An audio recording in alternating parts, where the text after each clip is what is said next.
सभी साथियों का मातृभूमि एकेडमी में स्वागत है।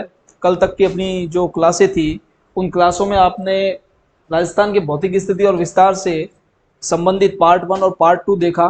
उसमें हमने कई सारी जानकारी और कई सारे डाटा को कलेक्ट किया कि भाई किस तरीके से राजस्थान की भौतिक स्थिति और विस्तार पर प्रश्न बन सकते हैं, क्या क्या डाटा हमको याद रखना चाहिए।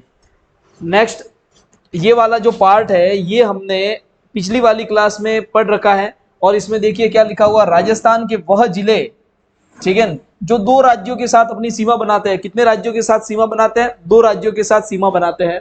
और दो राज्य के साथ सीमा बनाने वाले मैंने चार राज्य आपको चार जिले बताए थे आपको। एक तो बताया था ये वाला हनुमानगढ़, दूसरा आपको ये बताया था भरतपुर, तीसरा इसके पास में ही धौलपुर और चौथा आपको यहाँ पर बताया था बांसवाड़ा। मतलब हनुमानगढ़ और जस्ट इसके नीचे बांसवाड़ा और पूर्व की तरफ धौलपुर और भरतपुर।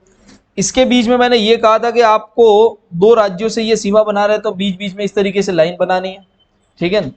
अब देखिए अगर हनुमानगढ़ की बात कही जाए तो ये कौन से दो राज्यों से अपनी सीमा बनाता है? तो एक तो पंजाब है और दूसरा इधर कौन सा है? हरियाणा है, ठीक है।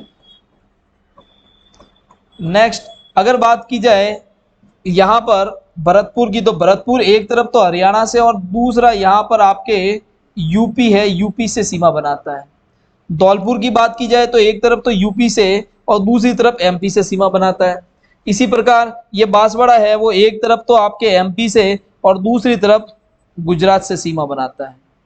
और इस पूरे में, उस पूरे प्रक्रम में आपको मतलब ये एक चीज बताई गई थी कि इसके आगे अगर आप देखोगे तो यहां से यहां तक जो अंतर्राष्ट्रीय सीमा है वो कितनी फैली हुई है?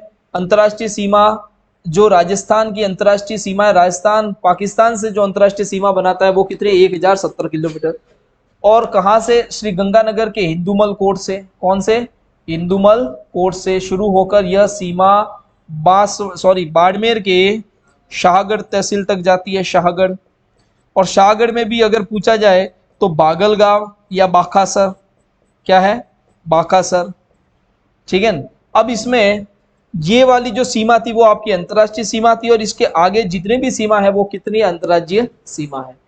तो ये आपने एक इंपॉर्टेंट डाटा इसमें मतलब पीछे वाली क्लास में देखा था।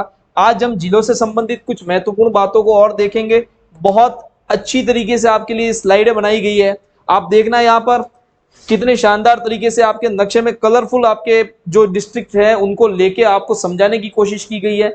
कोई विशेष स्थिति वाली कंडीशन है या फिर कोई विशेष कंडीशन में जो जिले हैं उनके लिए, ठीक है। आप यहाँ पर देखोगे तो ये अंतःस्थलीय जिले यानी सिर्फ और सिर्फ जिलों से ही संपर्क रखने वाले जो जिले हैं उनके बारे में कलरफुल तरीके से इनको बताया गया है। दूसरा कुछ इंपोर्टेंट जिलों के बारे में यहाँ पर बताया गया है। तो जानते हैं इनके बारे में कि भाई कौन कौन से डाटा है जो इनके बारे में हमको याद रखने हैं। सबसे पहला देखिए राजस्थान के वो जिले कौन से हैं जो किसी राज्य के साथ दो बार सीमा बनाते हैं। मतलब एक ही राज्य के साथ अपनी दो बार सीमा कनेक्ट कर रहे हैं, दो बार सीमा बना रहे हैं। तो ऐसे दो जिले हैं, एक तो है कोटा और दूसरा है चित्तौड़गढ़। अगर आप यहाँ पर कोटा को देखोगे तो कोटा यहाँ पर देखिए ये मैंने ग्रीन कलर से बता रखा है। इसके नीचे कौन सा स्टेट है? आपके एमपी स्टेट है। यहाँ पर देखिए कोटा का ये ग्रीन वाला भाग है और ये वाला पूरा पोर्शन इधर एमपी है। इधर भी बीच में ये कौन सा भाग है? ये सफेद वाला जो भाग है वो आपके एमपी का है। ये एमपी का भाग किससे टच हो रहा है? कोटा से। इधर भी एमपी का भाग किससे टच हो रहा है? कोटा से। तो ये एमपी के मतलब साथ कोटा कितनी बार सीमा बना रहा है? दो बार सीमा बना रहा है। इसी प्रकार अगर आप आगे देखोगे तो नेक्स्ट चित्तौड़गढ़। तो चित्तौड़गढ़ देखिए आप, ये यहां से लेके यहां तक ये पूरा का पूरा नीचे जो स्टेट है वो कौन सा है? मध्य प्रदेश है, एमपी। और यहाँ पर जो चित्तौड़गढ़ को देखो, चित्तौड़गढ़ दो भागों में टूटा हुआ है, दो भागों में ये विखंडित है, ठीक है। जब दो भागों में विखंडित है तो किसी राज्य के साथ ये दो बार सीमा बनाएगा कि नहीं बनाएगा? यानी चित्तौड़गढ़ एमपी के साथ दो बार सीमा बना रहा है। आपको दो ब्लू कलर के जिले में जो चित्तौड़गढ़ बताया गया है वो दो टुकड़ों में बताया गया है। इसका मतलब एमपी के साथ ये कितनी बार सीमा बना रहा है? दो बार सीमा बना रहा है। अब इसके आगे आप देखो तो थोड़ा सा डाटा ये भी देखो कि भाई चित्तौड़गढ़ को दो भागों में यानी मतलब दो भागों में बटा हुआ है, इसलिए इस चित्तौड़गढ़ को कौन सा जिला कहते हैं? विखंडित जिला कहते हैं। कौन सा जिला कहते हैं? विखंडित जिला कहते हैं, यानी टूटा हुआ जिला कहते हैं। दो टुकड़े हैं इसके। अब इसमें देखो इसके विखंडित जिले के बीच में किसका भाग है? भीलवाड़ा का भाग है। तो प्रश्न ये बनता है चित्तौड़गढ़ को दो भागों में विभाजित करने वाला जिला कौन सा है, तो वो कौन सा आएगा, आपके भीलवाड़ा जिला आएगा। इसी प्रकार एक प्रश्न ये भी पूछा जाता है कि ऐसा कोई और जिला है जो विखंडित जिला है, तो हाँ एक और ऐसा जिला है। तो आप देखिए सामने आपको दिख रहा है अजमेर जिला। अजमेर यहाँ पर आपके ग्रीन कलर से है और अजमेर का थोड़ा सा पार्ट ये भी एक ग्रीन कलर से है और इसके बीच में ये येलो कलर का पार्ट आपके राजसमंद का आया हुआ है। यानी मैं ये कहूँ एक और विखंडित जिला कौन सा है, तो दूसरा राजस्थान का विखंडित जिला कौन सा है, आपके अजमेर है। ठीक है, ये अजमेर और ये अजमेर कौन सा है, विखंडित जिला है। और इसको दो भागों में कौन बांट रहा है, इसको जो विभाजित करता है वो कौन करता है, राजसमंद विभाजित करता है। ठीक है, अब एक बात ध्यान दीजिएगा, इनके जो विखंडित भाग है दोनों के, इन दोनों जिलों के जो विखंडित भाग है उनको क्या कहा जाता है, तो ये जो अजमेर का जो ये छोटा सा विखंडित भाग है इसको टॉडगढ़ क्षेत्र कहा जाता है। क्या कहा जाता है, टॉडगढ़। ठीक है, इसी प्रकार जो कोटा, इसी प्रकार जो चित्तौड़गढ़ का जो विखंडित भाग है इसको बैसरोडगढ़ क्या कहते हैं, बैसरोडगढ़। इसी बैसरोडगढ़ में ही चंबल नदी जब बहती है तो उस पर एक जलप्रपात बना हुआ है जिसको चूलिया जलप्रपात भी कहते हैं। ठीक है, चलिए नेक्स्ट है राजस्थान का वह जिला जो सर्वाधिक अंतरराज्यीय सीमा बनाता है, तो वो कौन सा है, झालावाड़। झालावाड़ क्या करता है, आपके सर्वाधिक अंतरराज्यीय सीमा बनाता है। क्यों, क्योंकि देखिए झालावाड़ इस तरीके से एक थोड़ा सा लंबा फैला हुआ है इस एमपी में, और एमपी में इस कारण फैला हुआ मतलब इसकी जो सीमा है ना इस तरीके से पूरी इसकी सीमा घुमावदार है। तो जिसकी सीमा इतनी घुमावदार होगी तो ऑलरेडी उसकी बाउंड्री तो बड़ी हो ही जाएगी। एक तो आप देखोगे इस तरीके से कोई रिंग हो, ठीक है, और एक रिंग आप इस तरीके से देख रहे हो गोला, तो इसमें ज्यादा वलय है इसलिए इसका क्षेत्र मतलब इसकी जो परिधि है वो ज्यादा होगी, इसकी परिधि कम होगी। तो मैं ये कह सकता हूं कि झालावाड़ है वो जो एमपी के साथ सर्वाधिक सीमा बनाता है, और वो कितनी बनाता है, एमपी वैसे तो टोटल राजस्थान के साथ कितनी सीमा बनाता है, 1600 किलोमीटर की सीमा बनाता है। एमपी राजस्थान के साथ 1600 किलोमीटर की सीमा बनाता है, इसमें से सर्वाधिक सीमा है वो किसकी लगती है, एमपी से, झालावाड़ की लगती है। चलिए नेक्स्ट देखिए, अब जो झालावाड़ की सीमा एमपी से लगती है वो 520 किलोमीटर है। कितनी है, 520 किलोमीटर, ये डाटा याद रखिएगा। दूसरा सबसे न्यूनतम अंतरराज्यीय सीमा आपके बाड़मेर बनाता है और वो कितनी है, 14 किलोमीटर बनाता है। कितनी बनाता है, 14 किलोमीटर बनाता है। तो दो ये इंपोर्टेंट क्वेश्चन है कि सबसे न्यूनतम सीमा किस राज्य, सबसे न्यूनतम सीमा है वो किसकी है, बाड़मेर की है, वो कितनी है आपके 14 किलोमीटर। इसी प्रकार सबसे अधिक सीमा है वो अंतरराज्यीय सीमा किसकी है, झालावाड़ की, और वो 520 किलोमीटर है। ठीक है, चलिए नेक्स्ट देखिए, राजस्थान के दो विखंडित जिले चित्तौड़गढ़ व अजमेर। ठीक है, अजमेर को दो भागों में विभाजित करने वाला जिला कौन सा है, राजसमंद। ठीक है, तो ये बहुत मेन इंपोर्टेंट बात है कि भाई अजमेर को दो भागों में विभाजित करने वाला जिला कौन सा है, अजमेर को दो भागों में विभाजित करने वाला जिला कौन सा है, राजसमंद है। तो राजसमंद की बात आई तो राजसमंद के लिए एक इंपोर्टेंट बात, राजसमंद जो जिला है ना उसके जो जिला मुख्यालय का नाम राजनगर है। हर एक डिस्ट्रिक्ट है उसके जिला मुख्यालय का नाम उसके जिला का जो नाम है उसी पर होता है, लेकिन जो राजसमंद है, राजसमंद का जो जिला मुख्यालय है उसका नाम राजसमंद नहीं है, उसका नाम है राजनगर। तो प्रश्न पूछा जाता है ऐसा कौन सा जिला है जिसके जिला मुख्यालय का नाम उस जिले के नाम पर नहीं है, तो वो है राजसमंद, और उसका नाम क्या है, उसके जिला मुख्यालय का नाम राजनगर है। ठीक है, देखिए अब एक बात ध्यान दीजिएगा, पाली एकमात्र ऐसा जिला है जिसकी सीमा अन्य जिलों से सर्वाधिक 8 जिलों से लगती है। यानी उसकी जो सीमा है अन्य जिलों से स्पर्श कर रही है, लेकिन सबसे ज्यादा 8 जिलों से उसकी सीमा स्पर्श करती है। कितने जिलों से, 8 जिलों से सीमा स्पर्श करती है। और वो जिले कौन कौन से हैं देखना, सिरोही, जालोर, बाड़मेर, जोधपुर, बीकानेर, नागौर, अजमेर, राजसमंद और उदयपुर।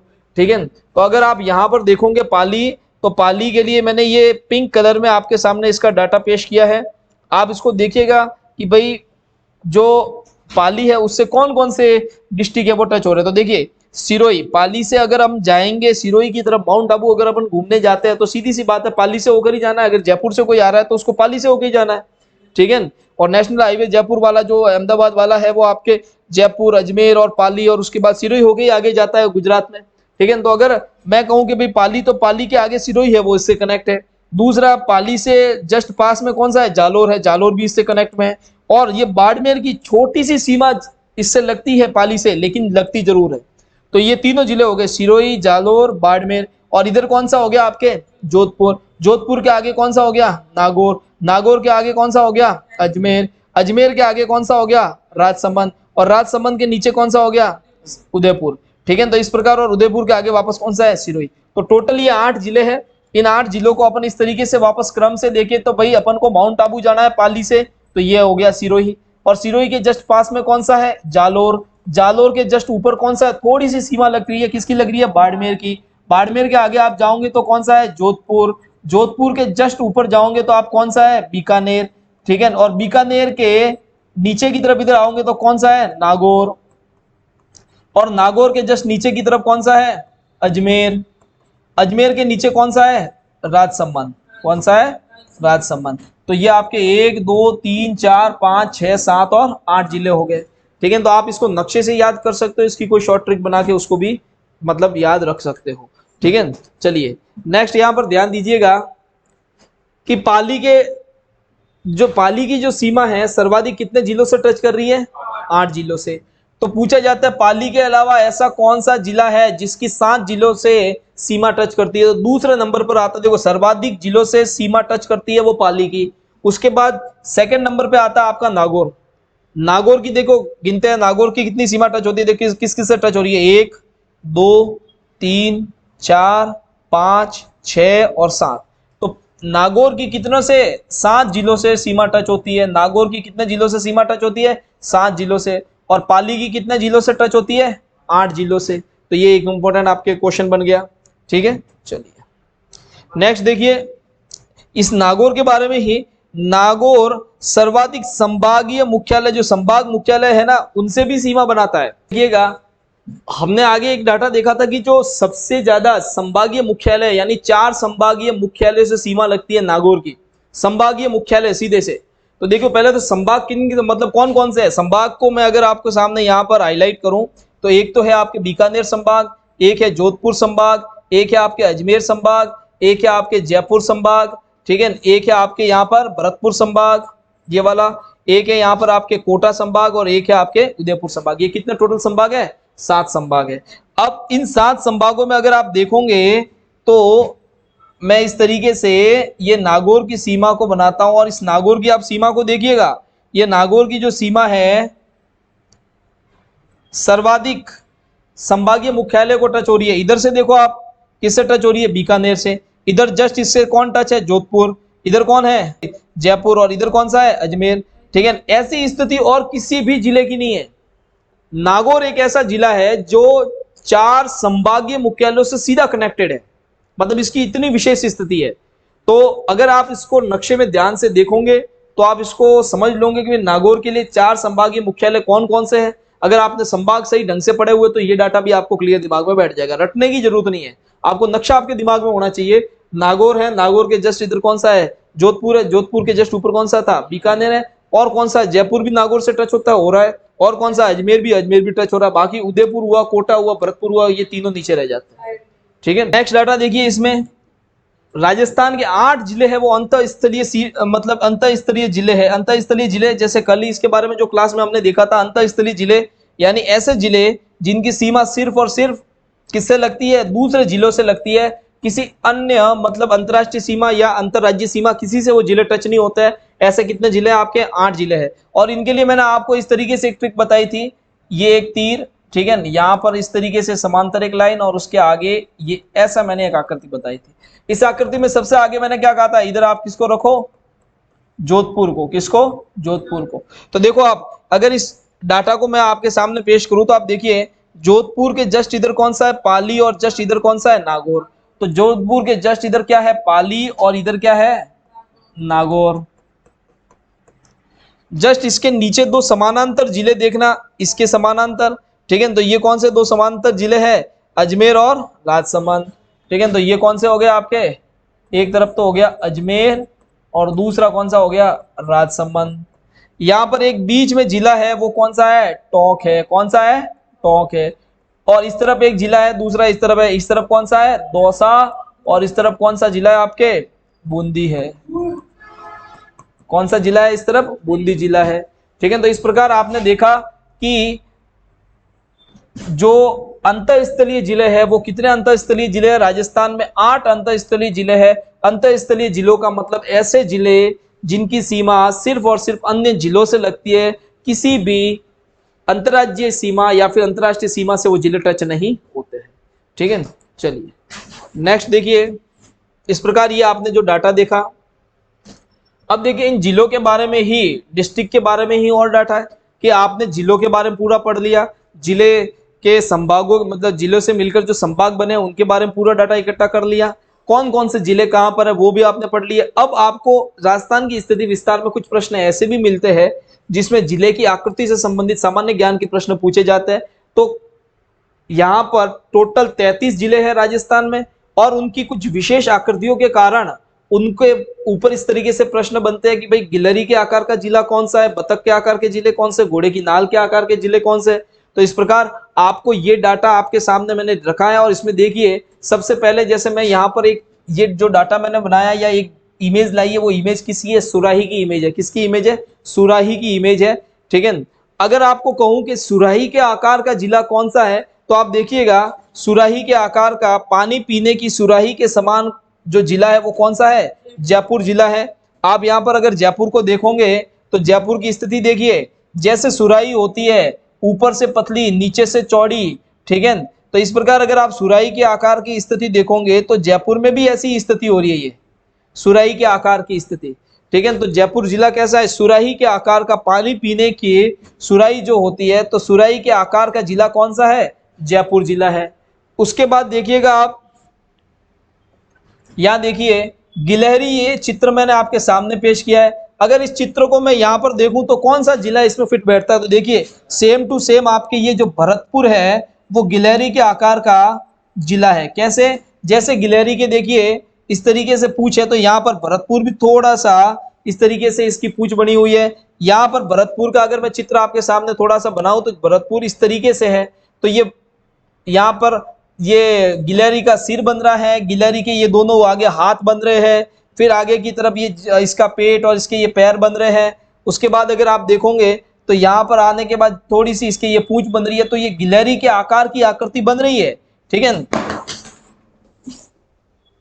ये गिलहरी के आकार की आकृति बन रही है। और गिलहरी के आकार की अगर आकृति को मैं यहाँ पर ड्रॉ करूं तो देखिए ये देखिए सेम टू सेम आपकी गिलहरी की आकृति की आकार मतलब गिलहरी जैसी है, वैसे का वैसा आपका जिला कौन सा बन रहा है? भरतपुर बन रहा है। तो गिलहरी के समान आकृति वाला जिला कौन सा आपके? भरतपुर है। नेक्स्ट अगर आप देखेंगे मयूर के आकार, देखो मोर किस तरीके से, मैं कहूं तो ये ऐसे इस तरीके से इसके पंख होते हैं, इस तरीके से इसकी आगे बॉडी होती है।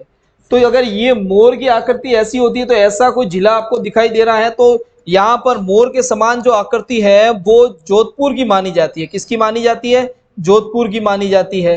ठीक है, ये पीछे की तरफ जो ये जोधपुर का जो ये वाला हिस्सा है, इसको ऐसा माना जाता है कि ये जो मतलब मयूर होता है या जो मोर होता है उसके पंखों की समान की आकृति है, और ये वाला जो आगे वाला पोर्शन है वो मोर के शरीर का आगे वाला पोर्शन है।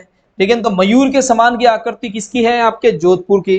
ठीक है, तो आपको ये डाटा दिमाग में फिट बैठ जाना चाहिए इस वीडियो को देखने के बाद कि मयूर के समान की आकृति किसकी है? आपके जोधपुर की है। नेक्स्ट आप देखो इसमें एक और, जैसे बतख के समान की आकृति, तो बतख किस तरीके से है? ठीक है, बतख इस प्रकार से आपके सामने मैंने यहाँ पर थोड़ा डाटा बनाया है, आप इसको देखिए ये ऐसे।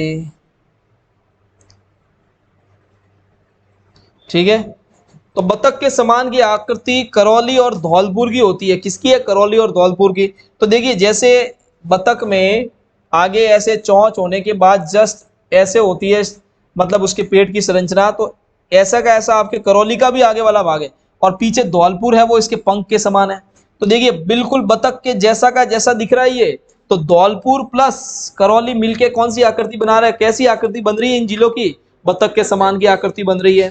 ठीक है, घोड़े की नाल के समान की आकृति, तो देखिए अगर मैं इस चित्तौड़गढ़ को देखूं तो ये जो चित्तौड़गढ़ है ये इस तरीके से देखिए,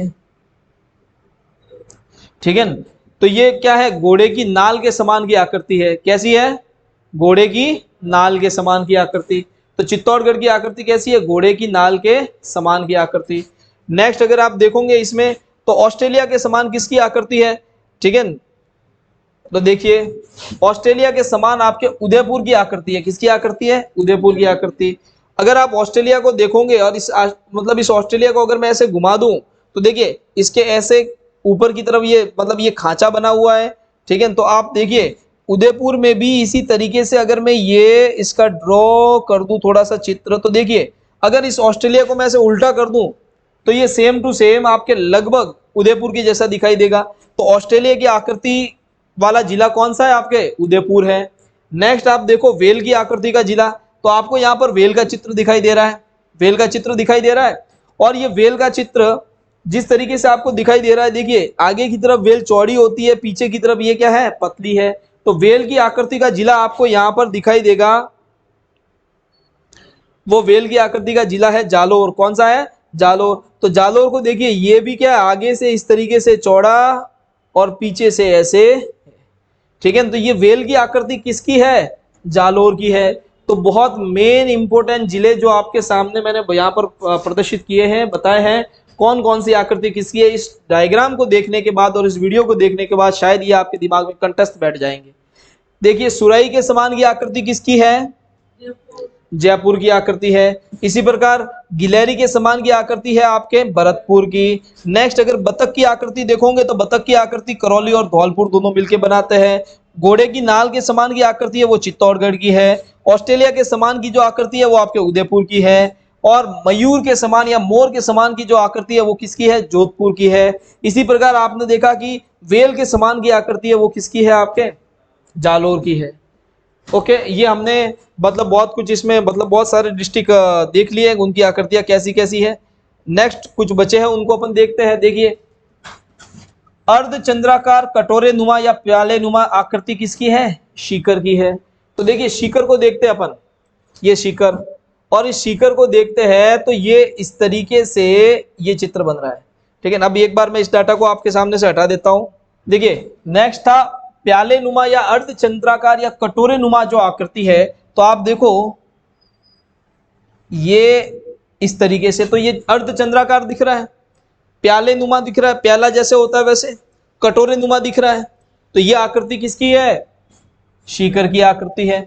नेक्स्ट है इल्ली के समान, किसके समान, इल्ली के समान। तो इल्ली के समान किसकी आकृति है, चित्तौड़गढ़ की आकृति है, ठीक है। तो इल्ली के समान यानी जो एक छोटी सी इल्ली होती है, तो देखो इल्ली, ये अगर ये चित्तौड़गढ़ का ये वाला पार्ट देखोगे तो छोटी सी इल्ली के समान इसकी आकृति दिखती है। कैसी दिखती है, छोटी सी इल्ली के समान आकृति इसकी मानी गई है, ठीक है। नेक्स्ट ये हमने पढ़ लिया है, घोड़े की नाल के समान क्या है, चित्तौड़गढ़ है, और इल्ली के समान भी क्या है, चित्तौड़गढ़ है। तो ये चित्तौड़गढ़ का ये वाला जो पार्ट है वो घोड़े की नाल के समान की आकृति कहा जाता है। उसके बाद आपके कौन सा है, उदयपुर, ठीक है। उदयपुर कैसा है, आपके ऑस्ट्रेलिया के समान की आकृति है। मयूर के समान की आकृति किसकी है, जोधपुर की है। नेक्स्ट देखोगे त्रिभुजाकार आकृति किसकी है, तो अजमेर की है। तो देखिए अजमेर ये है, यहाँ पर मैंने एक पॉइंट बना दिया, यहाँ से एक सीधी लाइन खींच दो।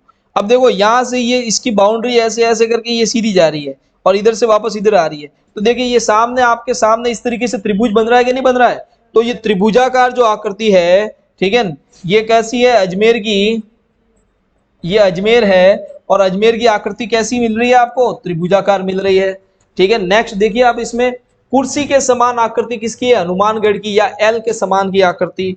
तो यहां पर आप देखिए हनुमानगढ़ को देखना अपन को। तो हनुमान देखिए कुर्सी कैसी होती है, अगर आपने देखा हो तो कुर्सी ये इस तरीके से कुर्सी होती है, तो बैठने के लिए, पीछे सहारा लेने के लिए। तो देखिए हनुमानगढ़ में भी ऐसी कोई स्थिति है, हाँ है, देखो ये देखो बन रही है, और ये इसके पीछे सहारा लेने के लिए, और ये कुर्सी। तो कुर्सी के समान की आकृति बनी कि नहीं बनी, ये कुर्सी के समान की आकृति किसकी है, आपके हनुमानगढ़ की। या एल आकार की आकृति किसकी है, हनुमानगढ़ की। नेक्स्ट देखिए पतंगाकार या चतुर्भुज के समान किसकी आकृति है, टॉक की। तो आप देखेंगे कि टॉक, आप यहां पर देखो, ये यहां से ऐसे, फिर ऐसे, फिर ऐसे और फिर ऐसे। तब ये वाली आकृति आप खुद ही बताओ मुझे कि ये वाली आकृति आपको पतंग के जैसी दिख रही है कि नहीं दिख रही है?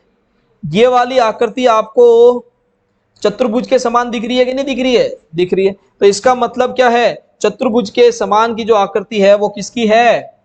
टॉक की है। या फिर पतंग के समान की आकृति किसकी है? टॉक की है। या फिर ये भी कहा जाता है राजस्थान की आकृति के समान किसकी आकृति है? राजस्थान की आकृति कैसी है? चतुर्भुजाकार है, विषम कोणीय चतुर्भुजाकार। और राजस्थान के समान की आकृति किसकी है? आपके टॉक की आकृति है। नेक्स्ट देखिए इसमें सप्त बहुभुजाकार, ठीक है, जिसमें 7 बहुभुजाएं है, मतलब बहुत सारी भुजाएं है, वो है आपके जैसलमेर। तो अगर आप जैसलमेर को देखोगे तो देखो कितनी भुजाएं बनती है, 1 2 3, ठीक है, ये ठीक है, ऐसे ऐसे, तो ये खूब सारी इसमें भुजाएं बनती है। तो सप्त बहुभुजाकार जो आकृति है वो किसकी है? आपके जैसलमेर की। और अब देखिए एक बहुत ही मेन इंपोर्टेंट, तिलक के समान आकृति है वो किसकी है? राजसमंद की है। किसकी है? राजसमंद की तिलक के समान आकृति है। तो यहां पर दूसरे डाटा को एक बार, चलो जो होता वो भी डाटा, इसको अपन देखते हैं। आप देखिए राजसमंद कहां पर है? ये, और इसका मैंने इस तरीके से, अपन किसी के भी तिलक बनाते हैं ऐसे, ठीक है, आपने किसी के भी तिलक बनाया तो सिर पे उसके तिलक ऐसे ही होता है, ठीक है, तिलक के समान तिलक आपने ऐसे लगा दिया। तो बताइए तिलक के समान आकृति आपको दिख रही है कि नहीं दिख रही है राजसमंद में? तो ये दिमाग में आप फिट कर दीजिएगा कि तिलक के समान आकृति किसकी है? राजसमंद की है, कभी इसको भूलना नहीं है। नेक्स्ट देखिए आयताकार आकृति किसकी है? भीलवाड़ा की है, ठीक है। तो आयताकार, बिल्कुल आयत के समान आकृति किसकी है? भीलवाड़ा की। इसको मैं पूरे डाटा को एक बार, नेक्स्ट देखिए आयताकार आकृति किसकी है? भीलवाड़ा की है। तो यहां पर देखिए भीलवाड़ा को अगर आप देखोगे तो इसकी आकृति ऐसी आ रही है, ये, ठीक है ना, आयताकार आकृति आ रही है। तो ये आयताकार आकृति किसकी है? भीलवाड़ा की आकृति है। नेक्स्ट आप देखोगे धनुषाकार, यानी धनुष कैसे होता है? धनुष के समान की आकृति किसकी है? दौसा की है। तो आप देखिए दौसा जिले को देखिए, एक धनुष जो होता है ना वो इस तरीके से, ठीक है,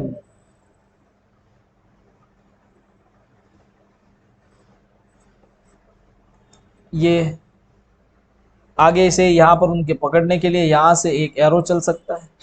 तो धनुषाकार आकृति, अगर आपको ऐसी आकृति किसी की दिख रही है तो वो देखिए वो आकृति किसकी है? दौसा की है। आप देखिए इसमें दौसा इधर से ऐसे बिल्कुल है और यहां से भी नीचे आते हुए ऐसा, ये धनुष बन गया कि नहीं बना? अगर यहाँ पर दौसा के आकृति के इधर इस तरीके से लाइन खींच दी जाए तो ये धनुष बन जाए, यहाँ पर एक तीर लगा दो, ये धनुषाकार आकृति हो गई। तो धनुषाकार आकृति किसकी है? आपके कौन से जिले की है? दौसा की है। आगे पढ़ लिया हमने गिलहरी के समान की आकृति किसकी थी? भरतपुर की, सबसे ऊपर गिलहरी बैठी हुई है, ठीक है। नेक्स्ट आपके वेल के समान की आकृति किस तरफ थी? वेल जालोर, ठीक है। बैठे हुए मेंढक के समान की आकृति है वो सिरोही की, बैठे हुए मेंढक के समान की आकृति है वो किसकी है? सिरोही की। तो अगर आप सिरोही को देखोगे तो बैठे हुए मेंढक के समान इसकी आकृति। तो ये देखिए कोई मेंढक हो, मुझे पूरे अच्छी तरीके से बनाना तो नहीं आएगा, ठीक है, लेकिन इतना है जरूर,